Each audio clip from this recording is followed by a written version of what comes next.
Hey everyone, it's me, Bren from Be Geeky Blog. As you can tell, I am by myself this evening. Usually I have my cousin counterparts to do a recap, but I really wanted to do a recap on tonight's episode of Game of Thrones titled Home. It couldn't even be more proper to call it Home. I was sitting there the whole time, just like thinking about it because I saw a spoiler and I'm like, nah, I'm not going to read into it anymore. I'm just going to keep scrolling. And why do people post things on Instagram, like a photo, and then people have to comment and spoil things for everybody? So yeah, I watched Home. I took some fun notes like I always do before I get to like the key part of the episode.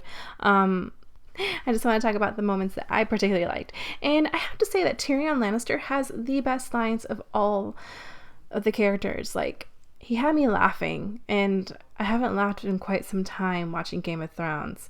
So yeah, I think I just put down like lines that I enjoyed. I'm waiting for it to come out like on coffee mugs and on like champagne bottles, champagne glasses, wine glasses. I drink and I know things. Anyway, so yeah, Tyrion. There's so many theories that he could be a Targaryen as well. I'm starting to think that that could be possible. Before I get into that, I didn't disclaim. Spoiler alert. Spoiler, spoiler, spoiler. If you haven't seen it, do not watch the rest of this video. You will be spoiled to the point that you'll probably be very mad. So I'm giving you like 5 seconds of time to click out, to click away, because you're going to get spoiled. 1, 2, 3, 4, 5. Alright, so why I think Tyrion Lannister could be a Targaryen. He came to the lair in which Daenerys had kept her dragons, and he basically says something on the lines that, you know, dragons aren't supposed to be in captivity, and that led to the great line, I drink and I know things. But yeah, he went to the little dungeon area and had a little conversation about like a story. It was like story time for the dragons. How he wanted a dragon when he was little, and he didn't have to have a big one. A little one just like him would be fine. I think it was like for his birthday or something. And he goes in there and unleashes them, like breaks their chains, lets them go. So they're kind of free roaming in that like dungeon lair. I don't know if they're going to be like set free to find Daenerys. There was no Daenerys in this episode, so it has me thinking that the next episode will focus on that, as this episode focused a lot on the Starks. So this mainly, the whole episode had to do with the Starks, which I enjoyed. I feel like they're kind of tying storylines together and kind of leading things to believe that they are going to get reunited after like so many seasons of them being apart since like season 1. We start off the episode with Bren. He is kind of with the third eye crow. They are looking at the past, and he gets to see a couple of things. I got my notes. So he gets to see Lyanna Stark, and he also gets to see a few other characters, his dad and his uncle. So it was kind of cool for him to we finally get like a live glimpse at Lyanna, and she's kind of showboating. Oh, and my favorite part was when he got to see like young Hodor. Apparently his name is like Maurice or something like that. He's at Winterfell. He's kind of looking into the past, and he wants to stay there at a while because Winterfell was so peaceful and so happy and not how he remembered it. So he is with the Third Eye Raven, and he's kind of gaining wisdom, and they're kind of talking about the Great War. He is with the Third-Eyed Raven, and he is in a weirwood tree. Oh my gosh. So he's still there, and apparently they're talking about the Great War, and he's trying to like learn all his abilities, which I'm thinking that he's also going to be a Third Eye Raven, kind of like the sight and the insight for the Starks once they get reunited. Well, that's once again just a theory. So going back to Castle Black, we have Alistair. I'm so bad with names pronouncing him here, but Alistair, he is at the door with Sir Davos and his men, and Ghost with Jon's body. They're not willing to relinquish the body. We're thinking, all right, here it comes a battle. They're busting the door open. Ghost is growling and showing his teeth, and the wildlings show up, which I like literally was like eating my dinner and I had to put my food down and just like, I was so happy to see the wildlings come to the rescue. And basically it just took the killing of one night watchman who shot the leader of the wildlings in the back, and he just like Hulk styled him, and they relinquished their weapons. So yeah, the wildlings show up and they kind of protect the body. They then imprison Alistair and his followers, the rest of the Night's Watchmen that were against Jon Snow. And yeah, Sir Davos was pretty adamant about keeping the body preserved, even though the wildlings want to fetch firewood and burn his body and give him a proper burial. But that doesn't happen. Sir Davos kind of goes to Melisandre, who is still at Castle Black, and she looks really defeated, just kind of like slumped over in a chair, just staring off to the fire, and just, you can tell she's really defeated about everything. So he kind of gives her like a speech, a little bit of like a boost, saying, you know, I may have doubted you, but I believe in you now. I've seen what you're capable of doing. And he talks her into performing a ritual to bring Jon Snow back. I do have to say, watching that scene, I was like, oh, that's nice of her. She like trimmed his beard and cut his hair and gave him a bath. That's so sweet. I was just kind of grinning a little bit. I thought that it was just a little too long on the whole, like, cutting the hair and putting in the fire, trimming the beard and putting in the fire. I don't know. Anyway, so they're all standing there, and you can tell that Melisandre is a little weary about doing the ritual and using her abilities because her hands started to age. So I'm thinking she definitely used like the last bit of her juice to bring Jon Snow back. I mean, come on, let's face it. We all kind of knew that Jon Snow was gonna be resurrected, but we didn't know how, or we had all these theories. But you know what? It turned out to be Melisandre who brought him back, because everybody leaves the room. Ghost is laying there on the floor sleeping, and then he wakes up, and then Jon Snow opens his eyes and takes a giant breath, and we're like, Jon Snow is back. And I really wanted to shout it, but my roommate doesn't watch Game of Thrones, but my other roommates do, and they're not home. So if they heard me going, yeah, Jon Snow, yeah, they would be so mad at me. So I had to keep my happiness to a minimum. I really wish my cousins were around today so we could definitely like squeal over Jon Snow being alive. It's definitely a highlight, but there are some other notable moments in the episode, which I need to get my phone for. All right, so notable moments. I mean, I already talked about a lot of it.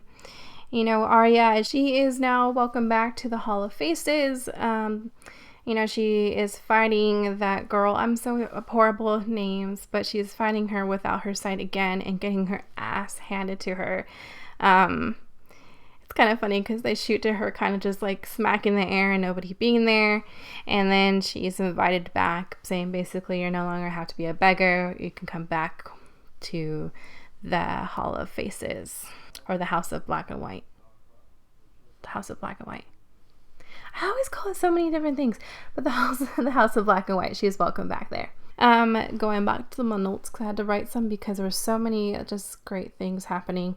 Just to touch on the Lannisters a little bit, Cersei wasn't allowed to attend Myrcella's funeral. She, at the king's order, is requested not to be a part of the funeral, basically based on the sparrows and the leaders of that whole Lord of Light thing going on over there.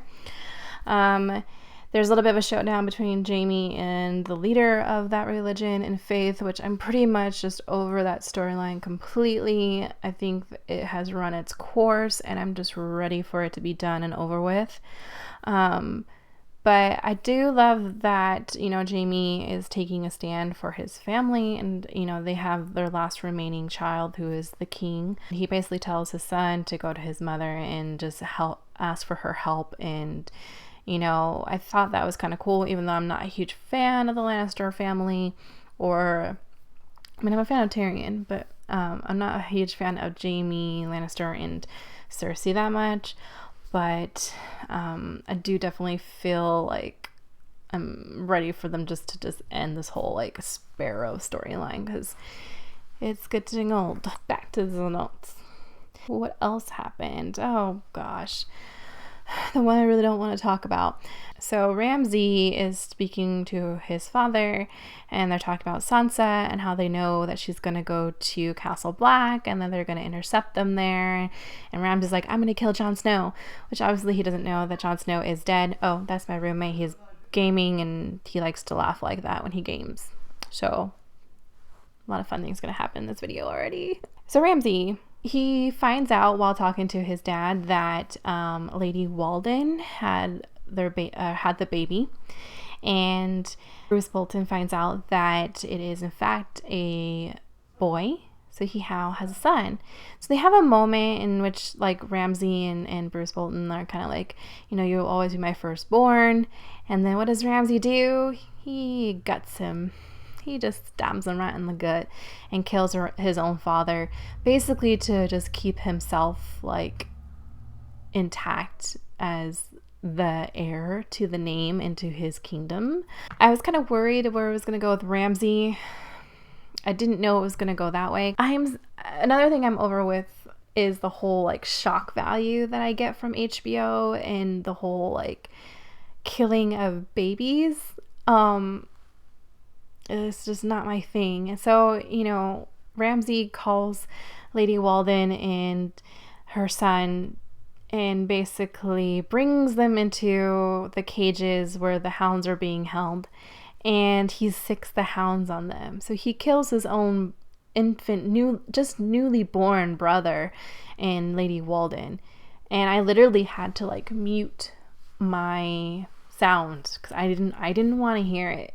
I think it was too much, and I already dislike Ramsay a lot as a character. I just feel horrible for the actor because I'm sure a lot of people hate him and they can't distinguish a fictional character from a real person.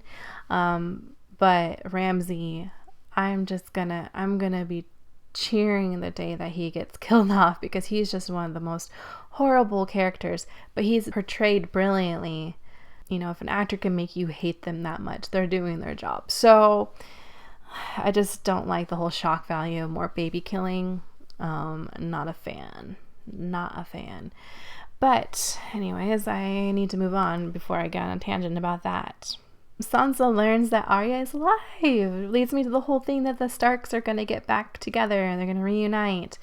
Brienne gives her the news that she saw Arya, and the last time she saw her, she wasn't looking quite like a boy, or she wasn't looking quite like a girl. So Sansa knows that her sister's alive, so that brings her hope. So she knows that Bran and Rickon, I believe is his name, are both alive, that Theon killed farmers' boys instead. So he holds that secret, but he fears that them going to Castle Black and Jon Snow, because once again they don't know, but you know, hey, he's alive anyways, that Jon Snow is going to order him to die or kill him. But Sansa promises him that he will be safe, and he's going to probably go back to his family, and he is reminded that he is a Greyjoy, so he's probably going to go back and hopefully figure his storyline out.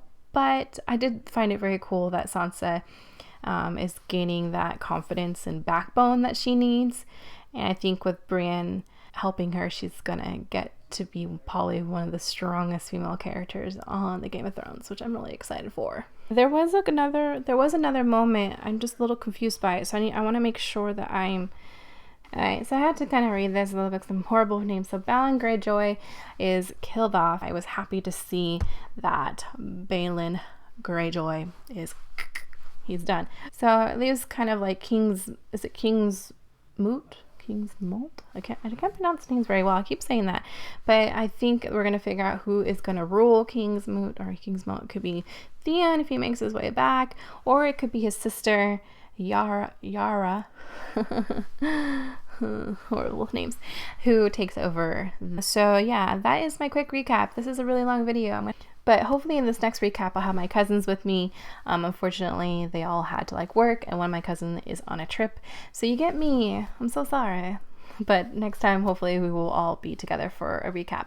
So anyways, like we always do, watch Game of Thrones. HBO, and it's on Sundays at 9. And then also make sure that you subscribe, comment, like, whatever you want to do.